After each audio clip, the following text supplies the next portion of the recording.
Amar no solo es una serie de emociones, sino un conjunto de decisiones. Bienvenido a un nuevo episodio. Yo soy Rosa Laura Ruiz y esto es Inspira Fe en Cristo.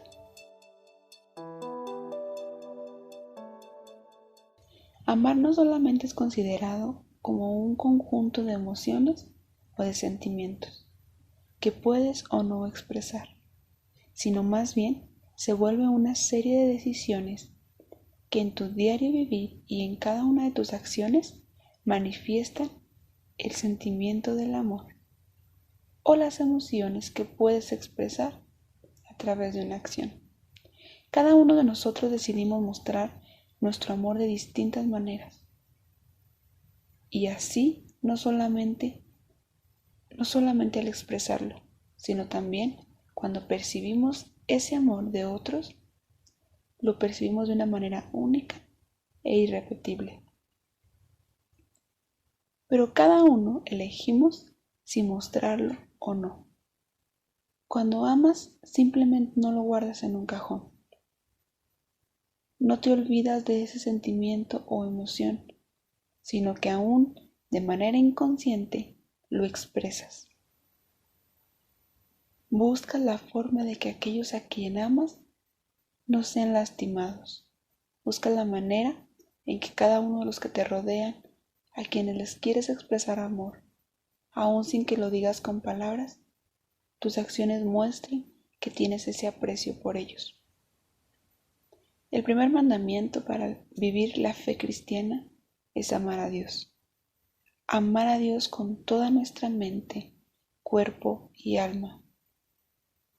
Y el segundo mandamiento es amar a nuestro prójimo como a nosotros mismos. Entonces, es ahí donde podemos cuestionarnos si el amar es nada más porque es un mandato o es porque lo elegimos llevar a la acción. Pero entonces, ¿amar es una elección o una obligación?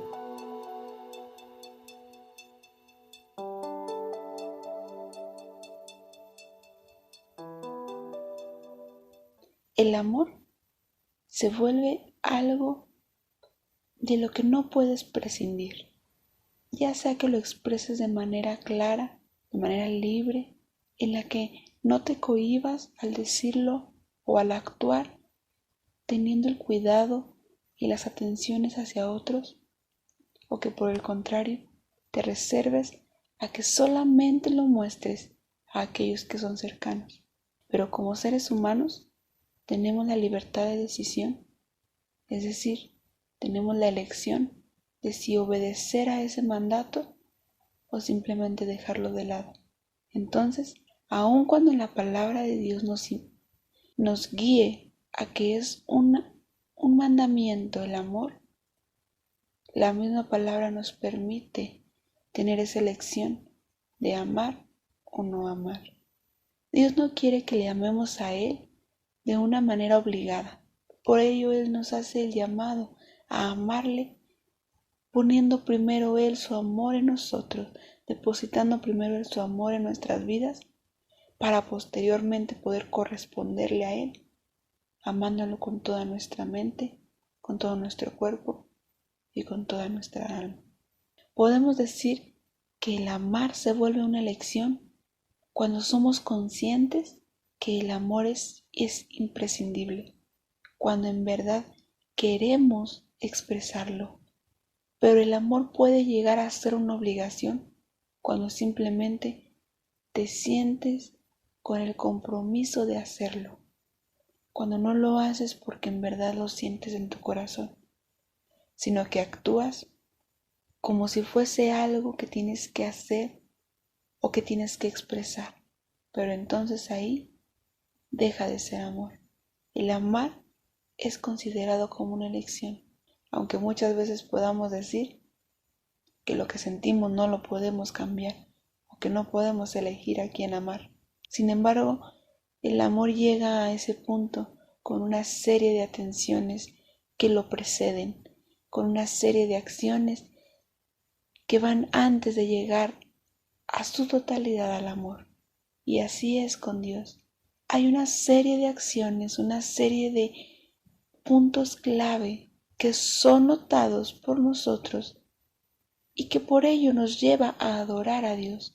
Y uno de esos puntos clave, en 1 Juan 4, nos habla de que nosotros amamos a Dios porque Él nos amó a nosotros primero.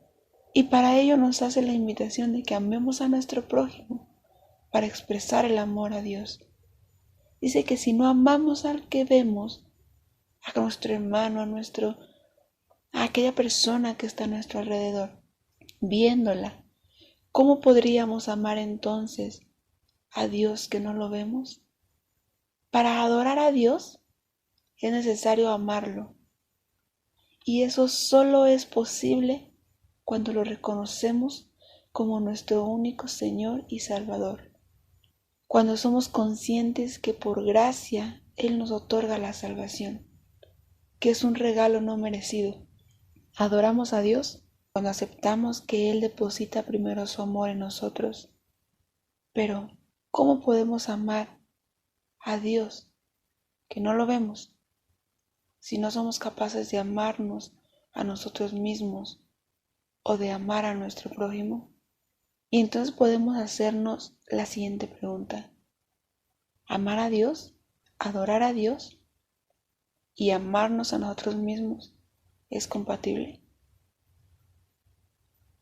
Lamentablemente, nuestra sociedad ha creado una imagen o un estereotipo donde el amor propio se ha concebido como un ídolo, donde si te amas a ti mismo, no puedes creer en que un ser superior tiene poder y autoridad sobre tu vida, donde si te consideras a ti como prioridad, estás destituyendo de su lugar a Dios, quien debe de ocupar el primer lugar en nuestra vida.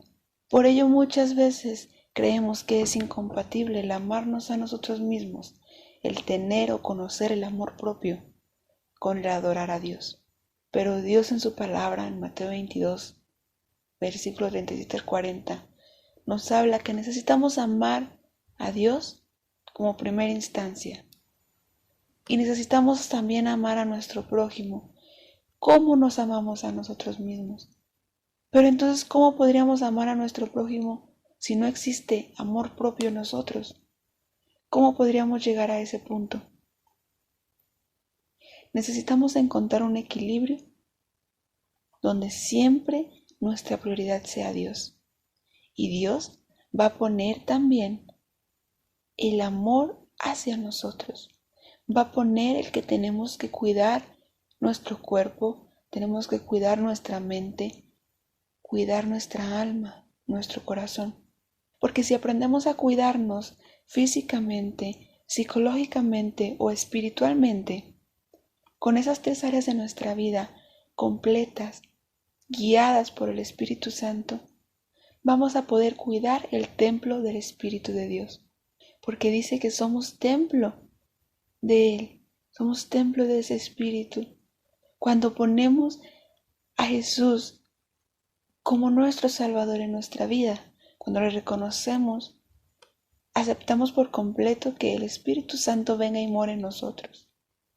Y esto nos permite que podamos cuidar su templo, que podamos estar de manera armónica o de una manera agradable en su presencia.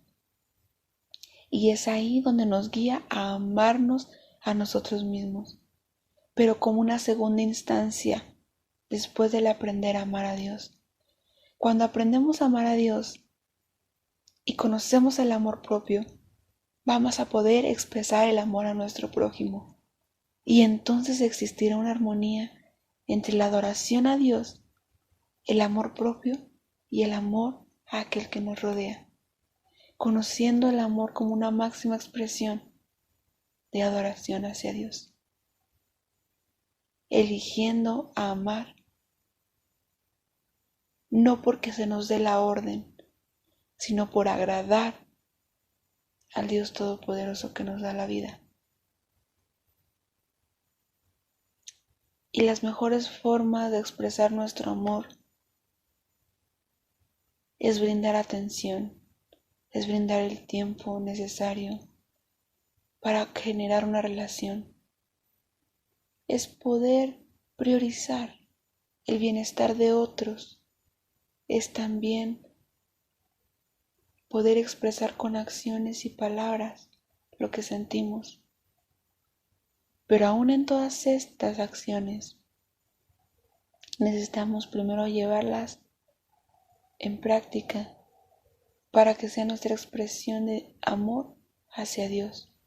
Y Él nos guiará y nos transformará paso a paso y poco a poco, de modo que podamos llegar a expresar el amor a nuestro prójimo sin ningún límite o sin nada que te detenga para esto. Porque muchas veces el amar a alguien implica que hablemos la verdad siempre, que si en algo estamos fallando podamos recibir una exhortación, podamos recibir una palabra donde nos hagan el llamado a ser cambiados, a ser transformados. Por ello es que podemos decir que amamos a todo aquel que nos rodea, pero muchas veces no porque les amamos vamos a estar de acuerdo con sus acciones o vamos a estar de acuerdo con el vivir en pecado. Y el hecho de que no podemos amar al pecado no significa que no podamos amar a cada una de las personas que cometemos pecado, porque dice la palabra de Dios que no hay aún un solo justo. Entonces todos fallamos, todos nos equivocamos, todos cometemos pecado, pero eso no nos limita de aprender a amar. Y aquel que ama, también ama la disciplina. Aquel que ama, ama la corrección. No solo el compartirla con otros, no solamente ir y corregir a otros, sino recibir la corrección nosotros mismos para poder ser moldeados de forma que podamos agradar a nuestro Dios Todopoderoso y Creador de nuestra vida. Que podamos ser formados como una vasija de honra para ser útiles en las manos de Dios. Así que, ¿por qué no? Comenzamos eligiendo amar y que esa elección de amor nos lleve a adorar a Dios, para que así pueda tener el amor su máximo fruto en nuestras vidas y podamos también rendir nuestra máxima expresión de adoración a Jesús nuestro Salvador. Gracias por escuchar este episodio. Te espero el siguiente lunes con un próximo tema. Que Dios te bendiga y recuerda que esto es Inspira Fe en Cristo.